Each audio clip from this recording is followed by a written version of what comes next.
Hi, happy morning, good morning to all. இது all to all சேனல்லேருந்து நான் சாந்தகுமாரி பேசுகிறேன். பாருங்கள், இதுவும் நம்ம பாரம்பரியமான ஒரு டிஷ்ஷு.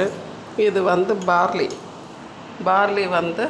கொஞ்சம் இப்படி இருக்கும். இதை ஒரு 2 வாட்டி கழுவிட்டு ஒரு 1/2 hour ஊற வச்சுட்டு இதை கொஞ்சம் நல்லா அவிச்சு எடுத்துக்கிட்டாக்கா தண்ணி நல்லா இப்படி இருக்கும். இது ரொம்ப குளிர்ச்சி, என்ன வயிறு வலி இருக்காது. நாங்கள்லாம் சின்ன வயசில் வயிறு வலின்னுட்டுன்னு சொன்னதே இல்லை. இது அவ்வளோ சூப்பரான ஒரு டிஷ்ஷு. இதெல்லாம் நம்ம இப்போ மறந்துட்டோம். இந்த பார்லி பெரியவங்க இந்த தண்ணியை குடிச்சிக்கலாம், குழந்தைங்க இந்த பார்லியை சாப்பிட மாட்டாங்க.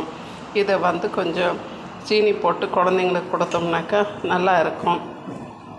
இந்த பார்லியை எதுனா ஒரு டிஃப்ரெண்ட்டாக அதை நம்ம கன்வென்ட் பண்ணி கொடுத்தா நல்லாயிருக்கும். குழந்தைங்க இந்த பார்லி தண்ணியை குடிக்க மாட்டாங்கன்றதுனால அவங்களுக்கு கொஞ்சம் நம்ம நன்னாரி சர்பத்து கொஞ்சம் சப்ஜா விதை மிக்ஸ் பண்ணிவிட்டு கலர்ஃபுல்லாக கொடுத்தோம். இல்லைனாக்கா கொஞ்சம் நாட்டு சர்க்கரை கருப்பட்டி அப்படி போட்டு கொடுத்தோன்னாலும் குழந்தைங்க குடிச்சிடுவாங்க. இந்த பார்லியை வேக வைக்கும்போது கொஞ்சம் உப்பு போட்டு வேக வைக்கிறோம். ஓகே, வாங்க இப்போ பார்க்கலாம். பாருங்கள், இப்போ இந்த பார்லியை நம்ம ஒரு கிளாஸில் ஊற்றிக்கலாம். இது சாப்பிட்றதுக்கும் நல்லா இருக்கும். ஆனாக்கா பாருங்கள், அவங்கவுங்க டேஸ்ட்டுக்கு எப்படின்னுட்டுன்னு இதை ஒரு கிளாஸில் நம்ம கொஞ்சம் ஊற்றிக்கிறோம். இது கொஞ்சம் ஃப்ரிட்ஜில் வச்சு சில்லுன்னு கொடுத்தீங்கன்னாலும் பிள்ளைங்க அதை குடிச்சிடுவாங்க. இந்த வெகை காலத்துக்கு ரொம்பவே நல்லது.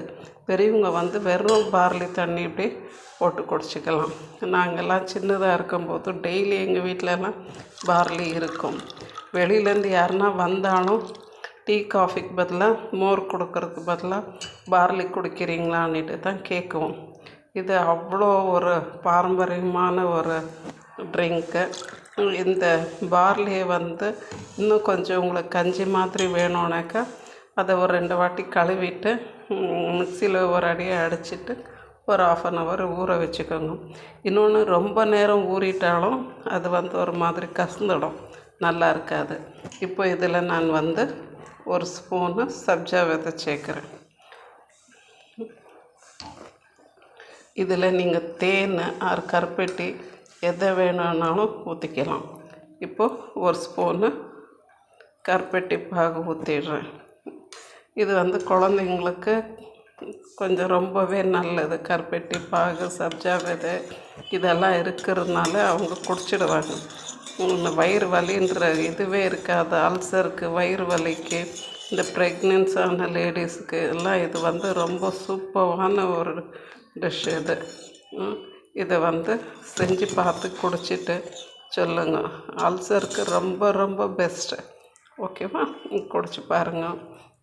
இது பார்லி நம்ம என்ன வேணுமோ செய்யலாம். இந்த பார்லியை இப்போ அப்படியே சர்க்கரை போட்டு சாப்பிட்டாலும் நல்லாயிருக்கும். இது ஆல் டு ஆல் சேனல்லேருந்து நான் சாந்தகுமாரி பேசுகிறேன்.